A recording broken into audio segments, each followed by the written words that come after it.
BBC বাংলার সান্ধ্য অধিবেশন প্রবাহতে আপনাদের স্বাগত। আজ আপনাদের সাথে লন্ডন স্টুডিও থেকে আছি মানসী বড়ুয়া। দখলদার ইসরায়েলি বাহিনী এবং তেহরান পুরোদমে যুদ্ধ চলছে। জানিয়ে দেব হাতে থাকা সর্বশেষ আপডেট আন্তর্জাতিক সংবাদ। প্রথমেই সংবাদ শিরোনাম। ইরাকি ড্রোন হামলায় ২৬ ইসরায়েলি সেনা হতাহত। এরপর জানিয়ে দিব ২ বাংলাদেশি জেলেকে ধরে নিয়ে গেছে বিএসএফ।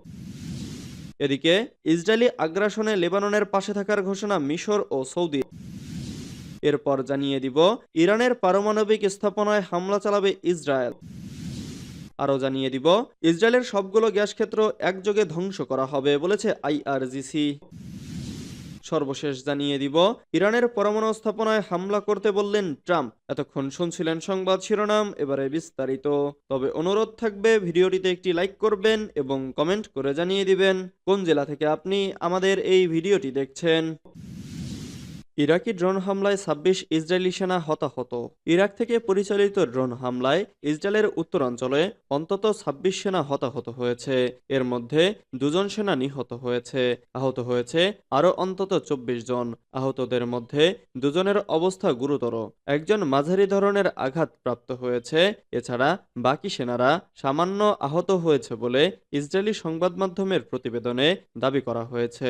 শুক্রবার ইসরায়েলি সামরিক কর্মকর্তারা এ তথ্য নিশ্চিত করেছেন বলে প্রতিবেদনে উল্লেখ করা হয়। কর্মকর্তারা জানিয়েছেন, স্থানীয় সময় বৃহস্পতিবার সকালে ড্রোন হামলা চালায় ইরাকি প্রতিরোধ গোষ্ঠী ইসলামিক রেজিস্ট্যান্স। ফিলিস্তিনিদের সঙ্গে একাত্মতা প্রকাশে গত ১ বছরে বেশ কয়েকটি হামলা চালিয়েছে তারা। গণমাধ্যমের প্রতিবেদন থেকে জানা গেছে, এবারই প্রথমবারের মতো ইরাকের ইসলামিক রেজিস্ট্যান্স এমন ধরনের সেনা হতাহতের ঘটনা ঘটিয়েছে। নিহত ইসরায়েলি সেনার সংখ্যাটি বেশ তাৎপর্যপূর্ণ, কারণ ১৯৭৩ সালের পর এই প্রথম কোনো ইরাকি হামলায় ইসরায়েলি সেনা নিহত হয়েছে। ২ বাংলাদেশি জেলেকে ধরে নিয়ে গেছে বিএসএফ। রাজশাহীর চারঘাট সীমান্ত থেকে ২ বাংলাদেশি জেলেকে ধরে নিয়ে গেছে ভারতীয় সীমান্তরক্ষী বাহিনী বিএসএফ। গত বুধবার ২ অক্টোবর চারঘাট উপজেলার পদ্মা নদীর মধ্যে জলসীমা থেকে একটি ইঞ্জিন চালিত নৌকাসহ তাদের ধরে নিয়ে যাওয়া হয়। পরে ওই ২ জেলেকে ভারতের পশ্চিমবঙ্গের মুর্শিদাবাদ জেলার সাগরপাড়া থানা পুলিশের কাছে হস্তান্তর করে বিএসএফ। বাংলাদেশের জলসীমা থেকে ধরা হলেও ওই বাংলাদেশিদের বিরুদ্ধে অবৈধভাবে ভারত সীমান্তে অনুপ্রবেশের অভিযোগ আনা হয়েছে। এরপর তাদের মুর্শিদাবাদের লালবাগ কারাগারে পাঠানো হয়েছে বলে খবর পাওয়া গেছে। নিয়ে যাওয়া ২ বাংলাদেশি জেলে হলেন রাজশাহীর চারঘাট উপজেলার চকমুক্তাপুর গ্রামের মানিকউদ্দিন শেখ ও মোফাজ্জল হোসেন শেখ। এ ঘটনায় বর্ডার গার্ড বাংলাদেশের পক্ষ থেকে বিএসএফকে পতাকা বৈঠকের প্রস্তাব পাঠানো হয়েছে। শুক্রবার ৪ অক্টোবর সন্ধ্যা পর্যন্ত পতাকা বৈঠকের জন্য সাড়া পাওয়া যায়নি। ইসরায়েলি আগ্রাসনে লেবাননের পাশে থাকার ঘোষণা মিশর ও সৌদির। ইসরায়েলের আগ্রাসনে লেবাননের অবনতিশীল পরিস্থিতি নিয়ে ফোনে কথা বলেছেন সৌদি পররাষ্ট্রমন্ত্রী প্রিন্স ফয়সাল বিন ফারহান এবং মিশরীয় পররাষ্ট্রমন্ত্রী বদর আবদেলাটি। ২ মন্ত্রী অনতিবিলম্বে লেবানন এবং গাজায় যুদ্ধবিরতির দাবি জানিয়েছেন। এছাড়া চলমান পরিস্থিতিতে লেবাননের জনগণের পাশে সমর্থন ব্যক্ত করেছেন তারা। শুক্রবার এক প্রতিবেদনে এ তথ্য জানিয়েছে সৌদি প্রেস এজেন্সি। ফোনালাপ চলাকালে সৌদি এবং মিশরীয় পররাষ্ট্রমন্ত্রী লেবাননে ইসরায়েলি অভিযান নিয়ে গভীর উদ্বেগ প্রকাশ করেছেন। চলমান সংকটে লেবাননের জনগণের সঙ্গে সংহতি প্রকাশ করেছেন ২ কূটনীতিক। প্রতিবেদনে বলা হয়েছে, ২ নেতা লেবাননকে কর্তৃত্ব এবং সার্বভৌমত্ব সম্পূর্ণরূপে প্রয়োগ করার প্রয়োজনীয়তার ওপর জোর দেন। আন্তর্জাতিক সমর্থন দিয়ে কার্যকরভাবে সংকট মোকাবেলা করা সম্ভব বলে মত দেন তারা। বিবৃতিতে বলা হয়েছে, ২ মন্ত্রী লেবাননের জনগণকে মানবিক সহায়তা প্রদানের গুরুত্বের ওপর জোর দিয়েছেন এবং লেবাননের নিরাপত্তা ও সার্বভৌমত্বকে প্রভাবিত করবে এমন কোনো ব্যবস্থা বা ব্যবস্থার বিরোধিতা পুনর্ব্যক্ত করেছেন। উভয় পক্ষই লেবানন ও গাজা উপত্যকায় অবিলম্বে এবং স্থায়ী যুদ্ধবিরতিতে পৌঁছানোর জন্য আন্তর্জাতিক সম্প্রদায়কে তার দায়িত্ব গ্রহণের আহ্বান জানিয়েছে। ইরানের পারমাণবিক স্থাপনায় হামলা চালাবে ইসরায়েল। সরাসরি ক্ষেপণাস্ত্র হামলার জবাবে ইরানের বিরুদ্ধে ইসরায়েল কিভাবে প্রতিশোধ নেবে তা নিয়ে জল্পনা চলছে। ইতোমধ্যে মার্কিন প্রেসিডেন্ট জো বাইডেন জানিয়েছেন যে ইসরায়েল যদি ইরানের পারমাণবিক স্থাপনায় হামলা করতে চায় তাহলে তাতে সমর্থন দেবেন না তিনি। তবে জো বাইডেন বলেছেন ইরানের তেল স্থাপনায় সম্ভাব্য ইসরায়েলি আক্রমণ নিয়ে আলোচনা চলছে। হোয়াইট হাউসের সাংবাদিকরা বাইডেনকে প্রশ্ন করেছিলেন ইসরায়েল কি ইরানের ক্ষেপণাস্ত্র হামলার জবাব দিতে গিয়ে তেহরানের তেল স্থাপনায় আক্রমণ চালাবে। এর জবাবে বাইডেন বলেছেন আমরা আলোচনা করছি।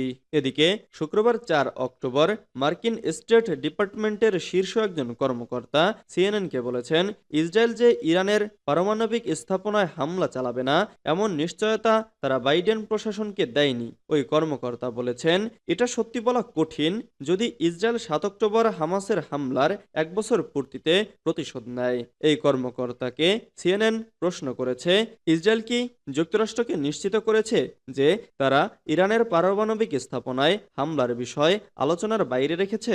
এর জবাবে ওই কর্মকর্তা বলেছেন আমরা আশা ও প্রত্যাশা করি কিছু প্রজ্ঞার পাশাপাশি শক্তি দেখতে পাবো, কিন্তু আপনারা জানেন কোনো গ্যারান্টি নেই। ইসরায়েলের সবগুলো গ্যাস ক্ষেত্র একযোগে ধ্বংস করা হবে বলেছে আইআরজিসি। ইরানে নতুন করে যে কোনো ধরনের আগ্রাসন চালানোর চেষ্টা করলে ইসরায়েলের সকল জ্বালানি স্থাপনা একসাথে ধ্বংস করে ফেলা হবে বলে হুঁশিয়ারি দিয়েছে ইরানের ইসলামী বিপ্লবী গার্ড বাহিনী বা আইআরজিসি। আইআরজিসির deputy commander major general Ali Fadavi শুক্রবার লেবাননের আল মায়াদিন টিভি চ্যানেলকে দেয়া এক সাক্ষাৎকারে এ হুঁশিয়ারি দিয়ে বলেছেন ইরানে হামলা চালালে নিজের অস্তিত্বকে ঝুঁকির মুখে ফেলবে ইসরায়েল। তিনি বলেন দখলদার সরকার যদি কোনো ভুল করে তাহলে আমরা এটির জ্বালানির সকল উৎস, সবগুলো বিদ্যুৎ উৎপাদন কেন্দ্র, সব তেল শোধনাগার ও গ্যাস ক্ষেত্রগুলোতে একযোগে হামলা চালাবো। ফিলিস্তিন ও লেবাননে ইসরায়েলি সেনাদের ভয়ঙ্কর সব অপরাধের শাস্তি দিতে গত মঙ্গলবার রাতে ইরান ইসরায়েলের সামরিক স্থাপনাগুলোতে বড় ধরনের ক্ষেপণাস্ত্র হামলা চালানোর পর তেল আবিব ইরানের তেল ক্ষেত্রগুলোতে হামলা চালানোর হুমকি দেয়। ওই হুমকির প্রেক্ষাপটে জেনারেল ফাদাভি পাল্টা এ হুঁশিয়ারি দিলেন। তিনি বলেন ইরান একটি বিশাল দেশ যার রয়েছে বহুমুখী অর্থনৈতিক কেন্দ্র, অথচ ইসরায়েলের মাত্র 3টি বিদ্যুৎ উৎপাদন কেন্দ্র ও কয়েকটি শোধনাগার রয়েছে। ইরানের পরমাণু স্থাপনায় হামলা করতে বললেন ট্রাম্প। ইরানের পরমাণু স্থাপনায় হামলার পক্ষে মতামত ব্যক্ত করেছেন মার্কিন প্রেসিডেন্ট নির্বাচনে রিপাবলিকান প্রার্থী সাবেক প্রেসিডেন্ট ডোনাল্ড ট্রাম্প। তিনি বলেছেন ইরানের ক্ষেপণাস্ত্র হামলার প্রতিশোধ নিতে ইসরায়েলকে প্রথমেই দেশটির পারমাণবিক স্থাপনায় হামলা করা উচিত। স্থানীয় সময় শুক্রবার নর্থ ক্যারোলাইনায় একটি নির্বাচনী প্রচারে অংশ নিয়ে তিনি একথা বলেন। প্রায় 1 বছর ধরে গাজা, লেবানন, সিরিয়া ও ইরাকে হাজার হাজার মানুষ হত্যা এবং হামাস, হিজবুল্লাহ ও আইআরজিসির কমান্ডারদের হত্যার জবাবে গত মঙ্গলবার ইসরায়েলে বড় ধরনের ক্ষেপণাস্ত্র হামলা চালায় ইরান। হামলায় হাইপারসোনিক মিসাইল ব্যবহার করা হয়। ওই হামলার পর মধ্যপ্রাচ্য জুড়ে তুমুল উত্তেজনা বিরাজ করছে। ইসরায়েল যে কোনো সময় ইরানে হামলা চালাতে পারে বলে আশঙ্কা করা হচ্ছে। ইরানের এ হামলার জবাব দেওয়ার অঙ্গীকার করেছে ইসরায়েলি প্রধানমন্ত্রী বেনিয়ামিন নেতানিয়াহু। তিনি বলেছেন তেহরান তেল আবিবে হামলা চালিয়ে বড় ভুল করেছে, তাদেরকে এর মূল্য দিতে হবে। বুধবার পশ্চিমা মিত্রদের সঙ্গে কথা বলার পর জো বাইডেন সাংবাদিকদের জানান তিনি ইরানের পারমাণবিক স্থাপনায় হামলা চালানোকে সমর্থন করেন না।